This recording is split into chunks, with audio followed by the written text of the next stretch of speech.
ഇവിടെ തീർത്ഥാടനത്തിലുള്ളവരെയും വിദൂരങ്ങളിൽ ഓൺലൈനായി ഈ ധ്യാനത്തിൽ പങ്കെടുക്കുന്നവരെയും കർത്താവ് ഇതിൻ്റെ നാമത്തെ മഹത്വപ്പെടുത്തണമേ എന്ന് പ്രാർത്ഥിക്കുന്നു. കർത്താവെ, ഉടമ്പടിയെക്കുറിച്ചുള്ള അങ്ങയുടെ സുവിശേഷ കാഴ്ചപ്പാടുകൾ ഞങ്ങളെ ബോധ്യപ്പെടുത്തണമേ എന്ന് പ്രാർത്ഥിക്കുന്നു. ആഴമായ ബോധ്യത്താൽ സന്തോഷത്തോടെ സാക്ഷ്യം വഹിക്കാൻ ഞങ്ങളെ സഹായിക്കണമേ എന്ന് പ്രാർത്ഥിക്കുന്നു. ശ്രുതികട ഹല്ലേലൂയ.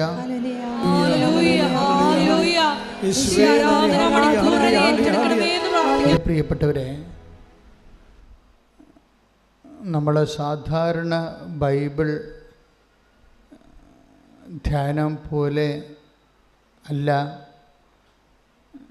ഉടമ്പടി ബൈബിൾ ധ്യാനം.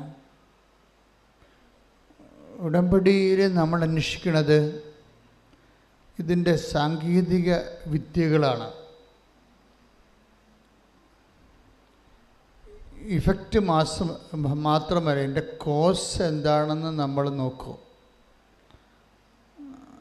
അപ്പം നമ്മൾ so that waiver may be അവിടെയെല്ലാം നമ്മൾ എവിടെയായിരുന്നാലും അവിടെയെല്ലാം നമുക്കിതിൻ്റെ തത്വം അറിഞ്ഞാൽ നമുക്ക് തന്നെ ഇത് ആക്ടിവേറ്റ് ചെയ്ത് അതിൻ്റെ ഷാർപ്പായിട്ട് അതിൻ്റെ ലക്ഷ്യങ്ങളിൽ എത്തിച്ചേരാൻ കഴിയും.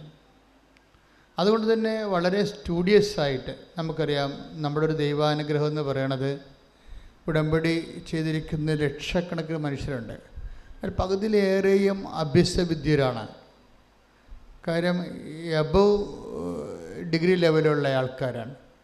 അതിൻ്റെ കാരണം എന്ന് വെച്ച് കഴിഞ്ഞാൽ ഇതിൻ്റെ ഈ പ്രൊപ്പോഷൻ അല്ലെങ്കിൽ ഇതിൻ്റെ ഫോർമുല സ്ട്രിക്റ്റ്ലി ബിബ്ലിക്കലാണെന്നും അത് സത്യസന്ധമായിട്ട് ആര് ആക്ടിവേറ്റ് ചെയ്യുന്നു അത് തന്നെ ക്രിസ്ത്യൻ എന്ന് അങ്ങനെ ഇല്ല.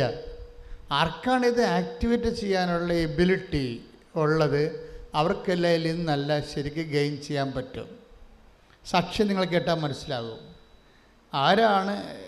പിന്നെയും അവിടെ കുറച്ച് കുറവ് വരണത് പാരമ്പര്യ വിശ്വാസികൾക്ക് മാത്രമേ ഒരു കുറവ് വരത്തുള്ളൂ.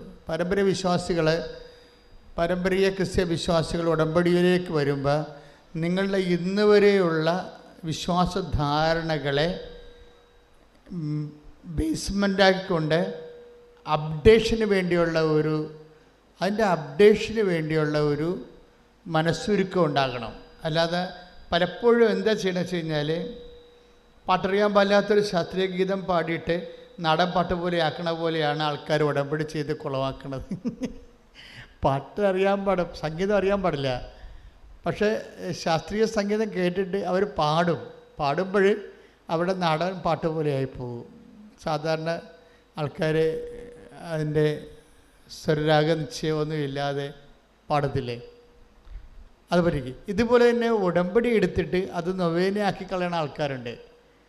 അത് ഈ പാരമ്പര്യ ക്രിസ്ത്യൻസിനാണ് സംഭവിച്ചിരിക്കുന്നത്. അവർക്ക് ഈ ഉടമ്പടിയിലെ ആദ്യം അവർ നമുക്കറിയാവുന്ന ആണ് വിചാരിച്ചുകൊണ്ട് ടേക്ക് ഫോർ ഗ്രാൻറ്റഡ് ആകും. പക്ഷേ ഫ്രഷ് ഹാൻഡ്സൊക്കെ ഭയങ്കരമായ രീതിയിൽ അത് എക്സർവ് ചെയ്യാൻ ആരായാലും ഫ്രഷ് ഹാൻഡ്സ് ആദ്യമായിട്ട് ഇതിലത്ത് ഇൻവെസ്റ്റ് ചെയ്യുന്നവർ വല്ലാത്ത രീതിയിൽ ഇൻവെസ്റ്റ് ചെയ്യുന്നുണ്ട്. അവരുടെ സാക്ഷ്യങ്ങളൊക്കെ ഗംഭീര സാക്ഷ്യങ്ങളാണ്. ഇപ്പോൾ നമ്മളിപ്പോൾ ജപമാല റാലി ആരംഭിക്കാൻ പോവുകയാണ്.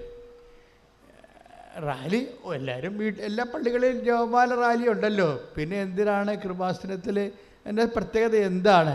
അപ്പം അതവിടെ പാട്ടും പ്രാർത്ഥിച്ചൊക്കെ എവിടെയാണ് തുടങ്ങണത് അവിടെ തുടങ്ങി എത്തിക്കേണ്ട പാട്ടി എത്തിച്ചാൽ പോരെ. ഇങ്ങനെ ഇൻവെസ്റ്റ് ചെയ്യുന്നവരുണ്ട്, വർക്കൗട്ട് ചെയ്യത്തില്ല. ഫസ്റ്റ് ഇതെന്താണെന്ന് നിങ്ങൾക്ക് മനസ്സിലാകണം.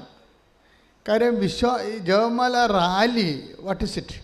ഒരു പക്ഷേ ഇന്ത്യയിലെ ഏറ്റവും വലിയ ജപമാല റാലിയാണ് നടക്കാൻ പോണത്. ഒരു പക്ഷേ ഞാൻ പറയും, മറ്റതിനെക്കുറിച്ച് നമുക്ക് ഒരു 2 ലക്ഷം പേര് കഴിഞ്ഞ കൊല്ലം ഉണ്ടായതിൻ്റെ പേരിലാണ് ഞാൻ അങ്ങനെ ഒരു ധാരണ എത്താൻ വേണ്ടി ശ്രമിക്കുന്നത്. ചിലപ്പോൾ ശരിയാകാം, ചിലപ്പോൾ തെറ്റാകാം, ഇതിനേക്കാൾ വലിയ പ്രാർത്ഥനാ സമ്മേളനം ഉണ്ടാകാം. പക്ഷെ അതല്ല പ്രശ്നം. നമ്മളൊരു റാലി നടക്കും. what is the space of rally in the realm of proclamation of faith? That is our question. അതായത് ഒരു റാലിയുടെ വിശ്വാസ ആക്ടിവേഷനിൽ, ഫെയ്ത്ത് ആക്ടിവേഷനിൽ റാലിക്കുള്ള സ്ഥാനം എന്താണ്? ഫെയ്ത്ത് അത് നമ്മൾ അറിയണം. റാലി നമ്മൾ എങ്ങനെയാണ് ഫെയ്ത്ത് ആക്ടിവേറ്റ് ചെയ്യണത്, ഏത് വിധത്തിലാണ്? 2-3 തരത്തിലാണ്. ഒന്നാമത്തെ ബേസിക്കായിട്ട് റാലി വിശ്വാസത്തെ നമുക്കറിയാമല്ല, വിശ്വാസം അതിൻ്റെ ആക്ടിവേഷനിൽ 4 സ്റ്റെപ്സ് വരും. വിശേഷം ആപ്ലിക്കേഷനിൽ 4 സ്റ്റെപ്സ് ഉണ്ട്. നമ്മൾ എപ്പോഴും പറയണതാണ്. കവനൻ്റൊക്കെ ഇത്രയും കത്തി ജ്വലിക്കാൻ കാരണം വിശ്വാസത്തിൻ്റെ almost all applications included in കവനൻറ്റിൽ നമ്മുടെ വിശ്വാസത്തെ സംബന്ധിക്കുന്ന എല്ലാ പ്രയോഗങ്ങളും പ്രഖ്യാപനങ്ങളും പ്രാർത്ഥനകളും പ്രഘോഷണങ്ങളും എല്ലാം ഈ കവനൻറ്റിലുണ്ട്. കവനൻറ്റിൻ്റെ ഭാഗമായിട്ടാണ് നമ്മൾ റാലി നടത്തുന്നത്. പണ്ടങ്ങനെ അല്ലായിരുന്നു, ഇപ്പം അങ്ങനെയാണ്. നമ്മൾ എടുത്ത കവനൻറ്റിൻ്റെയും അല്ലെങ്കിൽ എടുക്കാൻ പോകുന്ന കവനൻറ്റ് മീൻസ് ഉടമ്പടിയുടെയും എടുക്കാൻ പോകുന്ന ഉടമ്പടിയുടെയും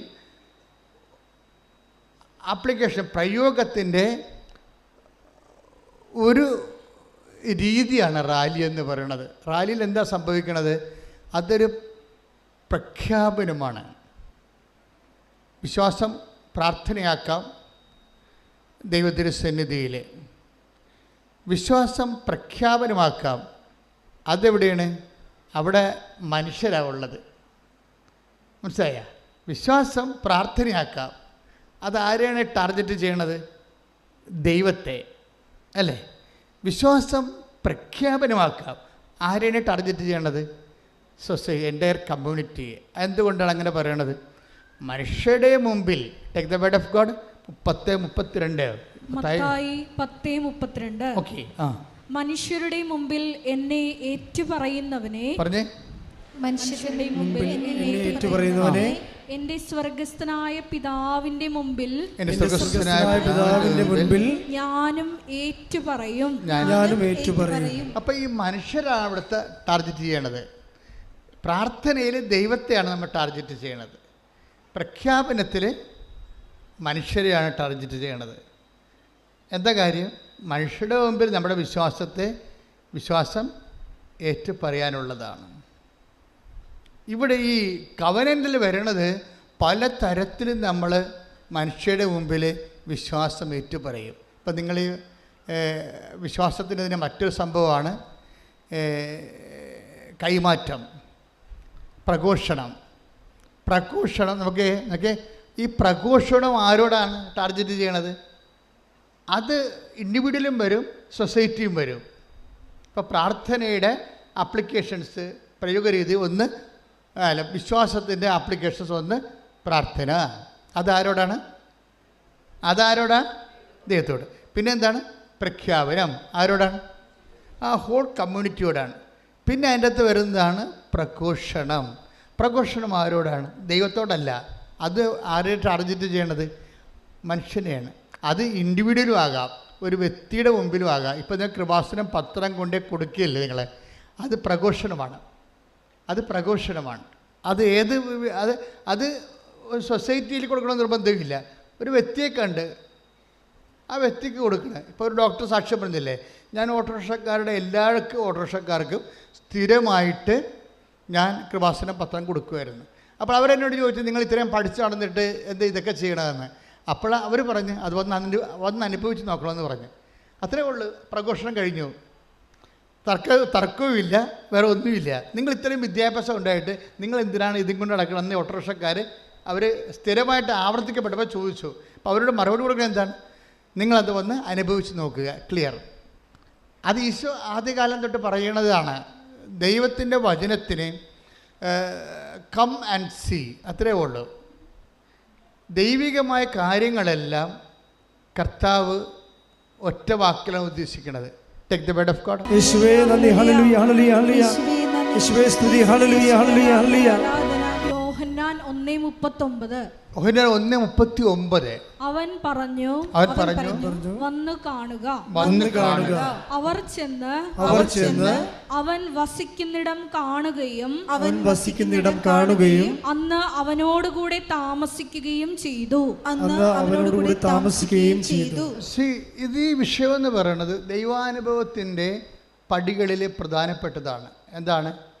കം ആൻഡ് സീ, വന്ന് കാണുക. അപ്പോൾ അവർ ആ ഓട്ടോറിക്ഷക്കാരോട് ആ ഡോക്ടറെ പറഞ്ഞുള്ളൂ വന്ന് കാണുക എന്ന് പറയും. അങ്ങനെ എത്ര പേരോട് വന്ന് കാണാൻ പറഞ്ഞിട്ടാണ് അവരിന്ന് വന്ന് കണ്ടവർ വലിയ സാക്ഷികളായി മാറുന്നത്. അപ്പം നമ്മളെപ്പോഴും വിചാരിക്കേണ്ട ഒരു വിഷയം, ആദ്യമായിട്ട് തന്നെ നിങ്ങൾ മനസ്സിലൊരു തീരുമാനം എടുക്കണം. എന്താ കാര്യം? ഇത് ആക്ടിവേറ്റ് ചെയ്യുന്നത് എത്രയോ സാക്ഷ്യം നമ്മൾ അവിടെ വെച്ച് ഫിൽട്ടർ ചെയ്ത് മാറ്റിയിട്ടാണ് കുറച്ച് സാക്ഷ്യങ്ങൾ 10-20 സാക്ഷ്യം മാത്രം തിരഞ്ഞെടുത്ത് ഇവിടെ പറയിപ്പിക്കുന്നത്. അതിൽ നിന്ന് ഫിൽട്ടർ ചെയ്തിട്ടാണ് യൂട്യൂബിൽ ഇടുന്നത്. അപ്പോൾ എന്നാ പ്രശ്നത്തിൽ ഇത്രയും സാക്ഷ്യം എന്തുകൊണ്ടാണ് ഈ പ്രാർത്ഥനാ രൂപത്തിന് മാത്രം വരുന്നത്? അതിൻ്റെ കണ്ടൻറ്റ് വൈസ് റിച്ചാണ് ശരിക്കും. കാര്യം ഒരു ഫെയ്ത്ത് ആപ്ലിക്കേറ്റ് ചെയ്യാനുള്ള എല്ലാവിധ മെത്തേഡ്സും ഇതിലുണ്ട്. അതിൽ ഒന്നെന്താണ്? പ്രാർത്ഥനയുണ്ട്. പക്ഷെ നമുക്കുള്ള കുഴപ്പമെന്ന് വെച്ച് കഴിഞ്ഞാൽ നമുക്ക് ആകപ്പാടെ മനുഷ്യൻ ആക്ടിവേറ്റ് ചെയ്യണത് പ്രാർത്ഥന മാത്രമാണ്. അവിടെയാണ് നമുക്ക് വലിയ അടയാളങ്ങൾ കാണാതെ ഇരിക്കാൻ പറ്റുന്നത്. ഇപ്പം ബൈബിളൊരു വാക്കില്ലേ, അമ്മ അവർക്ക് വീഞ്ഞ് ഇല്ല എന്ന് പറയുന്ന ഭാഗമില്ലേ, അത് അവസാനിക്കുന്നത് 2:10 ഒന്ന് വായിച്ചേ. യോഹന്നാൻ 2:10 സ്തുതിക്കട്ടെ. Hallelujah hallelujah hallelujah. യോഹന്നാൻ 2:10 അവൻ മണവാളനെ വിളിച്ചു പറഞ്ഞു, അവർ മണവാളനെ വിളിച്ചു പറഞ്ഞു, എല്ലാവരും മേൽത്തരം വീഞ്ഞ് ആദ്യം വിളമ്പുന്നു. അതിഥികൾക്ക് ലഹരി പിടിച്ചു കഴിയുമ്പോൾ താഴ്ന്ന തരവും. എന്നാൽ നീ നല്ല വീഞ്ഞ് ഇതുവരെയും സൂക്ഷിച്ചു വെച്ചുവല്ലോ. അപ്പൊ ഇതിനകത്ത് കുറെ സംഭവങ്ങളുണ്ട്. ഒന്നെന്താണ്? ഒന്നിന് വായിച്ചേ 2:10. അവൻ മണവാളനെ വിളിച്ചു പറഞ്ഞു, എല്ലാവരും മേൽത്തരം വീഞ്ഞ് ആദ്യം വിളമ്പുന്നു. അതിഥികൾക്ക് ലഹരി പിടിച്ചു കഴിയുമ്പോൾ താഴ്ന്ന തരവും. എന്നാൽ നീ നല്ല വീഞ്ഞ് ഇതുവരെയും സൂക്ഷിച്ചു വെച്ചുവല്ലോ. അപ്പോൾ ഇതിൻ്റെ ദൈവാനുഗ്രഹത്തിൻ്റെ സ്വഭാവമാണ്. എന്താണ്? 2 തരം വീഞ്ഞുണ്ട്. എന്താ? ഇപ്പം കലവറക്കാരൻ മണവാളിനെ വിളിച്ച് പറയുന്ന സംഭവമാണ്. കാനായിൽ മിറക്കിൾ സംഭവിച്ചു കഴിഞ്ഞപ്പോൾ ആ മിറക്കിൻ്റെ ഇഫക്റ്റ് കലവറക്കാരന് തലക്കടിച്ച് അയാൾ സംഭ്രമിച്ചുകൊണ്ട് മണവാളിനെ വിളിച്ച് പറയണ ഇതാണ്. എല്ലാ കാര്യങ്ങളും അറിയേണ്ട ആളാണ് കലവറക്കാരൻ, അല്ലേ? പക്ഷേ ബൈബിള് സത്യവേദ പുസ്തകമായതുകൊണ്ട് പറയും, നിങ്ങളുടെ ധാരണ തെറ്റാണ്, കലവറക്കാർക്ക് എല്ലാം അറിയണമെന്ന് നിർബന്ധമില്ല. പിന്നെ ആർക്കറിയാൻ പറ്റും? വെള്ളം കോരിയ ഭൃത്യന്മാർക്കേ അറിയാൻ പാടുള്ളൂ. എന്നുവെച്ചാൽ സാധാരണ വിശ്വാസികൾക്ക് അറിയാൻ പറ്റത്തുള്ളത്. കൈയിട്ടിച്ച് കർത്താൻ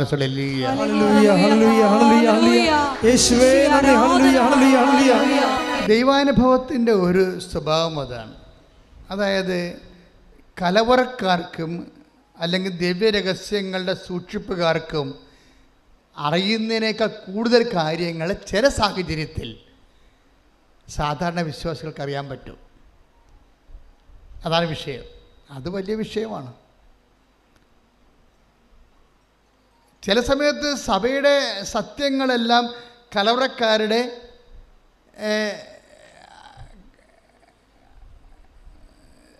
ശരിക്കും അവരുടെ അടിസ്ഥാനത്തിലും അവരുടെ അധികാരത്തിൻ്റെ കീഴിലായി പോകും. അപ്പോൾ എന്ത് പറ്റും? സാധാരണ മനുഷ്യർക്കുള്ള ആധ്യാത്മികത ദൈവശാസ്ത്രത്തിൽ നിന്ന് ജീവിതത്തിലേക്ക് കൊണ്ടുവരണത് ആരാണ്? പരിശുദ്ധ അമ്മ. കൈയിട്ടിച്ച് കർത്താൻ യേശുവേ നന്ദി. Hallelujah hallelujah hallelujah. അമ്മ ഇടപെടുമ്പോൾ എന്താണ് സംഭവിക്കണമെന്ന് നമുക്ക് മനസ്സിലാകും. എന്ത് സംഭവിക്കും? ബൈബിൾ എന്താ പറയണത്? അതുവരെ സൂക്ഷിച്ചിരുന്ന മേൽത്തരം വീഞ്ഞ് വിളമ്പപ്പെടും. മനസ്സിലായില്ലേ? അതുവരെ, അതാണ് കലവറക്കാർ ചോദിക്കുന്നത്. നീ ഇതുവരെ മേൽത്തരം വീഞ്ഞ് സൂക്ഷിച്ചു വെച്ചിരുന്നല്ലോ. പിന്നെ ദൈവവചനം എന്നെ കേൾക്കുമ്പോൾ നിങ്ങളുടെ മനസ്സിൽ പരിശുദ്ധാത്മാവ് പറയണം, എന്താണ്? നിനക്ക് വേണ്ടി സൂക്ഷിക്കപ്പെട്ട മേൽത്തരം വീഞ്ഞ് വാങ്ങിക്കാനാണ് നീ അമ്മയുടെ അടുത്ത് വന്നിരിക്കുന്നത്. കൈയടിച്ച് കർത്താവിൽ. Hallelujah hallelujah hallelujah. യേശുവേ നന്ദി നന്ദി നന്ദി. ഹല്ലേലൂയ. അപ്പോൾ അനുഗ്രഹത്തിൽ തന്നെ 2 തട്ടുണ്ട്. ഒന്ന്, കൈയും കെട്ടി വെറുതെ ഇരുന്നാൽ നടക്കുന്ന കാര്യങ്ങളുണ്ട്. അതാണ് സാധാരണ വീഞ്ഞെന്ന് പറയണത്. ആർക്കും കിട്ടും. ഒരു വിശ്വാസിയാകണമെന്ന് ഒരു നിർബന്ധവുമില്ല. ഒരു മനുഷ്യനായാൽ മതി, അല്ലെങ്കിൽ ഒരു മൃഗമായാലും മതി. ഈ ഭൂമിയിൽ ദൈവം സൃഷ്ടിച്ചപ്പോൾ അവന് വേണ്ടി, ആ ജീവജാലങ്ങൾക്ക് വേണ്ടി നിശ്ചയിച്ചിരിക്കുന്ന അത് ഓഹരി അവന് കിട്ടും. അതാണ് സാധാരണ വീഞ്ഞ്. ഇനി മേൽത്തരം വീഞ്ഞുണ്ട്. Specially prescribed and preserved for you. നിനക്ക് വേണ്ടി ദൈവം കരുതി വച്ചിരിക്കുന്ന, അത് 2 തരം കരുതലുണ്ട്.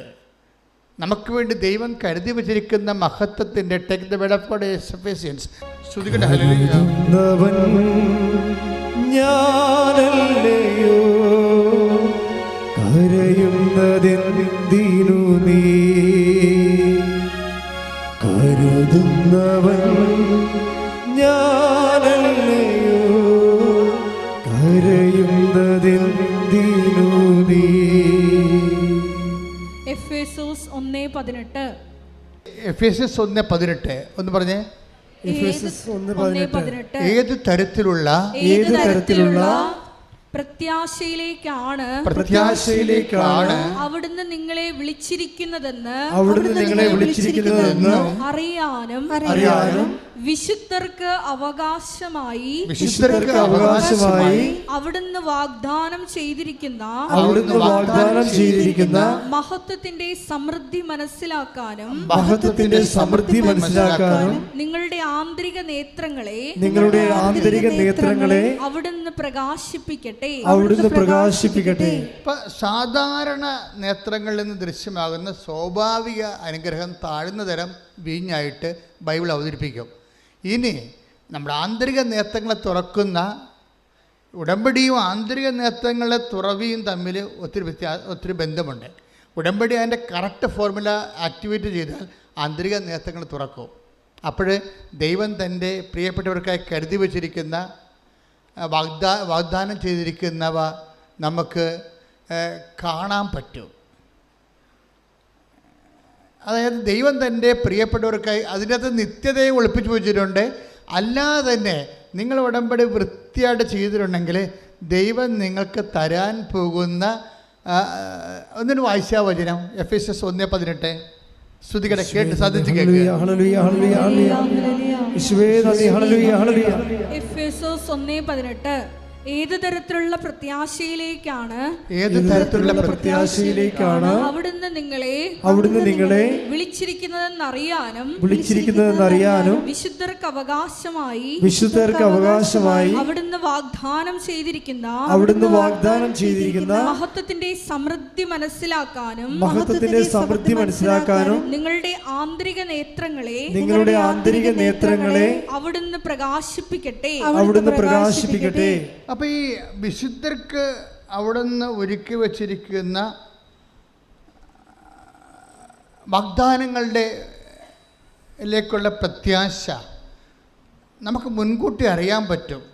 ഉടമ്പടി സത്യസന്ധമായിട്ടാണ് എടുത്തിരിക്കണമെങ്കിൽ. കാര്യം എന്താണ്? ഉടമ്പടി വഴി നീയും ദൈവം തമ്മിൽ ഒരു ആന്തരികമായ ഒരു ഓൺലൈനിലാകും. അപ്പോൾ നിനക്ക് എന്തൊക്കെയാണ് കരുതി വച്ചിരിക്കണമെന്ന് നിനക്ക് ദൈവം നിന്നോട് പറഞ്ഞു തരും. കഴിഞ്ഞ ദിവസം ഫിഫി എന്നും പറഞ്ഞൊരു മോള് നഴ്സാണ്, സാക്ഷ്യം പറഞ്ഞു. അപ്പോൾ അവളുടെ പ്രശ്നം എന്ന് വെച്ച് കഴിഞ്ഞാൽ അവളുടെ 4 കുഞ്ഞുങ്ങൾ ഗർഭത്തിൽ വെച്ച് തന്നെ അബോർട്ടായിപ്പോയി. 4 കുഞ്ഞുങ്ങൾ. അപ്പോൾ ഇനിയിപ്പോൾ 4 കുഞ്ഞുങ്ങളും ഗർഭഛിദ്രം വന്നു കഴിഞ്ഞാൽ പിന്നെ സ്വാഭാവികമായിട്ട് അതിനെ കുഞ്ഞിനെ കിട്ടാൻ സാധ്യതയില്ല. അപ്പോഴേ അവളെന്താ ചെയ്ത്, അവൾ ആ സമയത്ത് തന്നെ ഉടമ്പടിയെക്കുറിച്ച് കേൾക്കണത്. അവൾ ഉടമ്പടി എടുത്തിട്ട് അവളുടെ അമ്മായിയമ്മോട് ചെന്ന് സംസാരിക്കുന്ന ഒരു രീതിയുണ്ട്. അമ്മ, എനിക്ക് ജനിക്കാൻ പോണത് പെൺകുഞ്ഞാണ്, പക്ഷേ നമ്മുടെ കുടുംബത്തിൻ്റെ പാരമ്പര്യം അമ്മുമ്മയുടെ പേരിടണമെന്നല്ലേ, അതിന് ഒരു ഇളവ് തരണം. ഞാൻ അവൾക്ക് മാതാവിൻ്റെ പേരെ ഇടത്തുള്ളൂ, മറിയമെന്ന്. അമ്മയ്ക്ക് സമ്മതമാണ്. ആ പറഞ്ഞ് നിനക്ക് കൊച്ചിനെ കിട്ടട്ടെ, എനിക്ക് എന്ത് സമ്മതമാണെന്ന് പറയും. ദാറ്റ് മീൻസ് ഉടമ്പടി എടുത്തതേ ഉള്ളൂ, ഹീസ് നോട്ട് പ്രഗ്നൻറ്റ്. പക്ഷെ അവൾക്കത് തരാൻ പോകുന്നു, അവൾക്ക് മാതാവ് പെൺകുഞ്ഞിനെയാണ് തരാൻ പോകണതെന്ന് ഈ കവനൻറ്റിലൂടെ ആന്തരികമായി അവൾക്ക് അഭിഷേകം കിട്ടി. എന്നിട്ട് അവളത് കുട്ടി പ്രഗ്നൻ്റ് ആകണമെമ്പോൾ തന്നെ അവളതിന് പേരിട്ടു മറിയമെന്ന്. എന്നെ സംഭവിച്ചത്, അടുത്ത ആഴ്ച അവൾ പ്രഗ്നൻ്റ് ആകുന്നു, 10 മാസം കഴിഞ്ഞ് പ്രസവിക്കുന്നു, പെൺകുഞ്ഞാണ്, പേര് മറിയം. കൈയിടിച്ച് കർത്താവിൽ